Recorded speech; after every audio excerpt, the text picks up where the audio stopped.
বন্ধুরা, দেশনেত্রী বেগম খালেদা জিয়া আমাদেরকে পথ দেখিয়েছেন।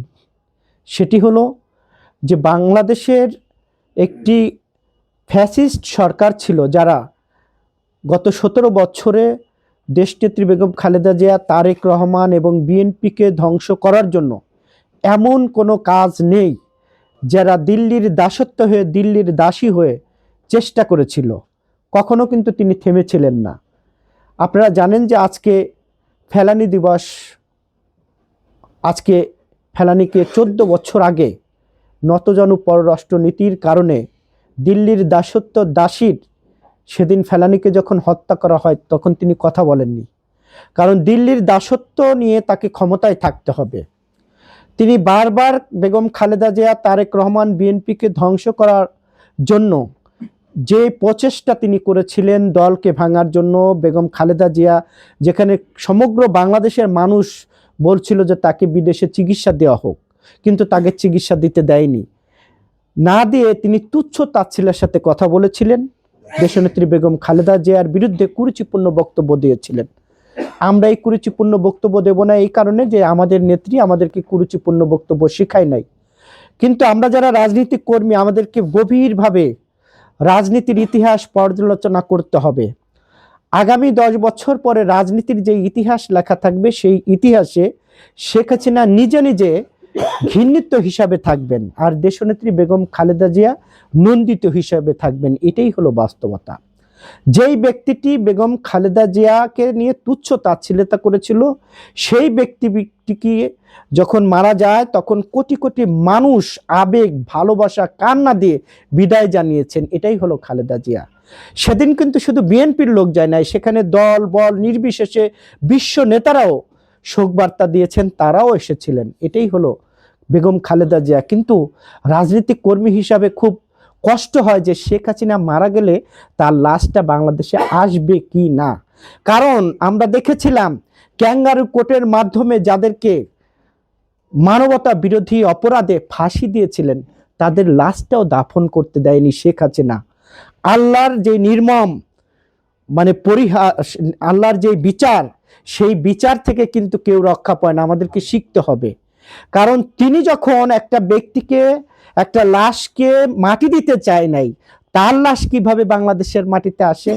আর সবচেয়ে বড় ব্যাপার হলো, বাংলাদেশের মাটি কখনো আওয়ামী লীগের জন্য না, আওয়ামী লীগের মাটি হলো দিল্লির জন্য। আপনি দেখেন যে শেখ মুজিবুর যখন মারা যায়, তখন মানুষ মিষ্টি বিতরণ করেছে। এটাই হলো বাস্তবতা। বেগম খালেদা জি, আমাদের দেশ না, তারেক রহমানকেও তিনি তুচ্ছতাচ্ছিল্যের সাথে কথা বলছেন। সবচেয়ে ভয়ঙ্কর যে ব্যাপার, যে একজন ব্যক্তি সংসদ ভবনের পাশে শুয়ে আছেন, শহীদ প্রেসিডেন্ট জিয়াউর রহমান, তার কবরটাওকে তিনি তুলে দেওয়ার চেষ্টা করেছিলেন। তিনি এমন কোনো কাজ নাই, যত ঘৃণিত কাজ তিনি করেছিলেন। আগামীর যে ইতিহাস লেখা থাকবে, সেখানে কাজের মেয়ে ফাতেমা ইতিহাসে স্বর্ণাক্ষরে লেখা থাকবে, আর শেখ হাসিনা ঘৃণিত হিসাবে লেখা থাকবে। কি ভয়ঙ্কর ব্যাপার! আগামীর যে রাজনীতির ইতিহাস, সেই ইতিহাস আমাদের প্রজন্মের পরে যে প্রজন্ম আসবে, তারা সেই ইতিহাস পড়ে শেখ হাসিনাকে ঘৃণা জানাবে। কিন্তু বাংলাদেশের মাটি কখনো আওয়ামী লীগ এবং আওয়ামী লীগের শেখ হাসিনার পরিবারের জন্য না। দেখেন যে শেখ মুজিবুর রহমান মারা গিয়েছেন ঢাকাতে, কিন্তু তার জানাজা কবর হয় নাই। কোথায়? গোপালগঞ্জে। শেখ হাসিনা মারা যাবেন, তার লাশ আসবে কিনা, এখানে কিন্তু সন্দেহ আছে। আমি যে কথা বলতে শেষ করতে চাই, যেই ব্যক্তিটি দাম্ভিকতার সাথে বলেছিলেন, বাপের বেটা যদি হয়ে থাকো তাহলে বাংলাদেশে আসো। শেখ হাসিনা দিল্লিতে তো আরাম আয়েশে করছেন, টেলিভিশনেও দেখছেন, কষ্ট হচ্ছে, কান্না হচ্ছে যে শালার কোটি কোটি মানুষ জুতা নিক্ষেপ করে আমাকে তাড়িয়ে দিল মোদির কোলে, আবার সেই কোটি কোটি মানুষ তারেক রহমানকে ফুল দিয়ে বরণ করলো। কি একটা অদ্ভুত ব্যাপার না?